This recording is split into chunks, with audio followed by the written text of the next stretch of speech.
So ఆవిడ కూడా కాపు కులానికి చెందిందే. సో ఆ రకంగా కాపులే ఎప్పుడూ ఉన్నారు.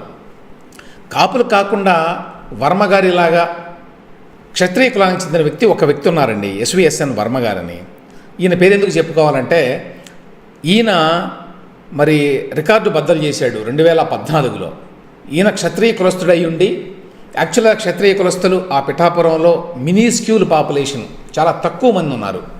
అయినా కూడా పోటీ చేసి, అది ఇండిపెండెంట్గా పోటీ చేసి, స్వతంత్ర అభ్యర్థిగా పోటీ చేసి భారీ మెజారిటీతోటి, దాదాపు 45,000కి పైగా మెజారిటీతోటి గెలిచాడండి 2014లో.